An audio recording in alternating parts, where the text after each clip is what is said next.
சென்னை வண்டலூரில் வசிக்கும் மளிகை கடைக்காரர் ஒருவர் தனது சொந்த ஊரில் 5 ஏக்கர் நிலத்தில் இருந்த சீமை கருவேலை மரங்களை அகற்றி அழகிய தோட்டமாக மாற்றி அசத்தியுள்ளார்.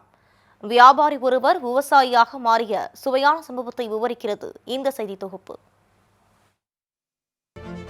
நமது நாட்டில் 130 கோடி மக்கள் வாழ்ந்து வரும் நிலையில் பல்வேறு மக்கள் பல்வேறு தொழில்களை செய்து வருகின்றனர்.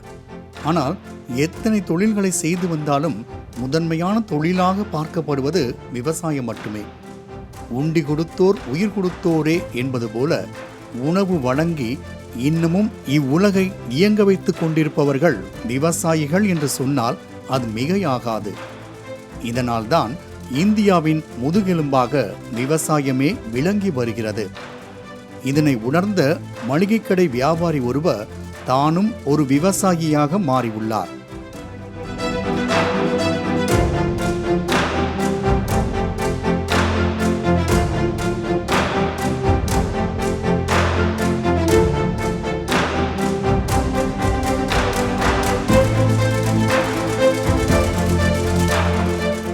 தூத்துக்குடி மாவட்டம் திருச்செந்தூர் அருகே உள்ள நாதன் கிணறு என்ற கிராமத்தை சேர்ந்தவர் பாலமுருகன்.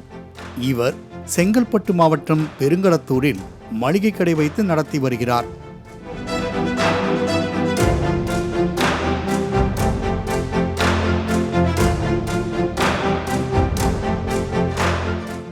இந்த நிலையில் பாலமுருகனின் சொந்த ஊரில் இவருக்கு சொந்தமான நிலம் உள்ளது. இழைப்பு தேடி ஊரை விட்டு வந்த நிலையில் இவருக்கு சொந்தமான நிலம் முழுவதும் சீமை கருவேல மரங்கள் சூழ்ந்து முள்ளுக்காடாகவே மாறிவிட்டது. மளிகை கடை என்பதால் விடுமுறையோ ஓய்வோ இல்லாத நிலையில் ஊரில் உள்ள நிலத்தை பராமரிக்க முடியா நிலை ஏற்பட்டுள்ளது. ஆனால் தனது நிலத்தை பாழ்படுத்தும் சீமை கருவேல மரங்களை அகற்ற வேண்டுமென்ற எண்ணம் மட்டும் பாலமுருகனுக்கு அவ்வப்போது வந்து சென்றுள்ளது. இந்த நிலையில் தனது எண்ணத்திற்கு செயல் வடிவம் கொடுத்தார் பாலமுருகன். சொந்த ஊருக்கு சென்று முள்ளுக்காடாக கிடந்த தனது நிலத்தை பார்வையிட்டதோடு அதனை சிறிது சிறிதாக சீரமைக்க எண்ணிய அவர் முதற்கட்டமாக 5 ஏக்கர் நிலத்தில் இருந்த சீமை கருவேல மரங்களை அகற்றி அந்நிலத்தை பண்படுத்தியுள்ளார். அதன் பின்னர் இந்த நிலத்தில் மரக்கன்றுகளை நட்டால் என்ன என தோன்றியுள்ளது பாலமுருகனுக்கு.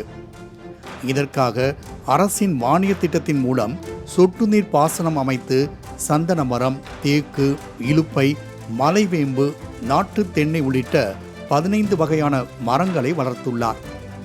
தொடர்ந்து வாழை, பப்பாளி, கொய்யா, மாம்பழம், ஆப்பிள், மாதுளை, நெல்லி, சப்போட்டா, திராட்சை என பல வகை மரங்களையும் பயிரிட்டு ஓர் அழகிய தோட்டத்தை உருவாக்கியுள்ளார். அது மட்டுமா, பூசணிக்காய், சுரைக்காய், வெண்டைக்காய், கத்தரிக்காய், மிளகாய், பீர்க்கங்காய், தக்காளி உள்ளிட்ட காய்கறி வகைகளையும் இயற்கை விவசாயத்தில் பயிரிட்டு முழுமையான விவசாயியாகவே மாறியுள்ளார் மளிகை கடை வியாபாரியான பாலமுருகன். விவசாயம் பண்ணி ஒரு ஆர்வமா வந்ததுனால அதில் எல்லாம் வேலி எல்லாம் ரெடி பண்ணிட்டு கவர்மெண்ட்ல கரண்ட் வாங்கிட்டு சொட்டு நீர் பாசனம் போட்டு 8 அடிக்கு ஒன்று மரக்கன்று ஃபுல்லாக வச்சு விவசாயம் பண்ண ஃபர்ஸ்ட் ஆரம்பித்தோம். மரக்கன்று செம்மரம், சந்தன மரம், எல்லாம் சில மரம் நம்ம நாட்டில் அழிகிற கண்டிஷன்ல இருக்க மரம் கூட எல்லா மரமும் ஈசா யோகாவில இருந்து கொடுத்தாங்க. அது வச்சிருக்கோம். 8 அடிக்கு ஒன்று வச்சிருக்கோம். ஒரு 4.5 ஏக்கருக்கு மரக்கன்று வச்சு உள்ள ஊடு பயிரா பழக்கன்று போட்டிருக்கோம். தென்னை மரம் வச்சிருக்கோம். அதே மாதிரி காய்கறி வகைகள் எல்லா காய்கறி வகைகளும் போட்டிருக்கோம். இதெல்லாம் இயற்கை முறையில் விவசாயம் செஞ்சுட்டு இருக்கோம். கருவேல முட்கள் நிறைந்து முள்ளுக்காடாக காட்சியளித்த இடத்தை 2 வருடத்தில் இயற்கை தோட்டமாக மாற்றி அனைவரையுமே திரும்பி பார்க்க வைத்துள்ளார் இந்த பாலமுருகன்.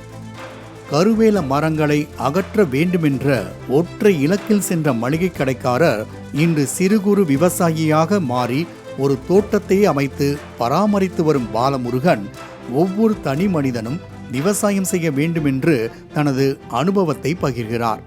விவசாயம் பண்ணும்போது ஆர்வம் எப்படி வந்துச்சுன்னா, ஊர்ல எங்க இடம் கருவேல மரமா இருந்தோன்னா அதை அகற்றணும்னு கவர்மெண்ட்ல சொன்ன உடனே அதை ரெடி பண்ணும்போது இந்த மாதிரி விவசாயம் பண்ணலான்னு ஆர்வத்தில் ஃபர்ஸ்ட் ஆரம்பித்தோம். அதுக்கு பிறகு அப்படியே இன்ட்ரெஸ்ட் ஆகி ஃபுல்லாக மரம் வச்சு இப்போ தோப்பு நல்லா பெருசாகி நல்லா பார்க்குற மாதிரி இருக்குது. எல்லா பழமரமும் இப்போ காய்க்க ஆரம்பிச்சிட்டு, சமூக ஆர்வலர்கள்லாம் அதை சொல்ல போய் தான் நாங்களே ஆரம்பிச்சது. அந்த மரத்தெல்லாம் வெட்டொண்ணி ஆரம்பிக்கும் போது அதுக்கு ஒரு விவசாயம் பண்ணுவோமாங்கிறதுனால ஒரு 6-7 பேர் ரெகுலராக வேலைக்கு வந்துட்டு போவாங்க. ஒரு 2 பேர் அங்கே தங்க வச்சுருக்கோம். கவர்மெண்ட்லேயும் கரண்ட் கொடுத்து சப்போர்ட் பண்ணாங்க. ரெண்டாவது சொட்டு நீர் நம்ம ஸ்டேட் கவர்மெண்ட், சென்ட்ரல் கவர்மெண்ட்டில் ஃபுல்லாக சொட்டு நீர் பாசனத்துக்கு எல்லாம் ஏற்பாடு பண்ணியிருந்தாங்க. தனி மனித உற்பத்தி நாட்டின் வளர்ச்சிக்கு துணை புரியும். எனவே வீட்டின் வளர்ச்சிக்கும் நாட்டின் வளர்ச்சிக்கும் நாளைய தலைமுறையினருக்கும் உதவும் வகையில் நம்மால் முடிந்தவரை விவசாயம் செய்வோம், வளமான வாழ்வினை பாதுகாப்போம். மாலை முரசு செய்திகளுக்காக செங்கல்பட்டு மாவட்ட செய்தியாளர் துஷார்.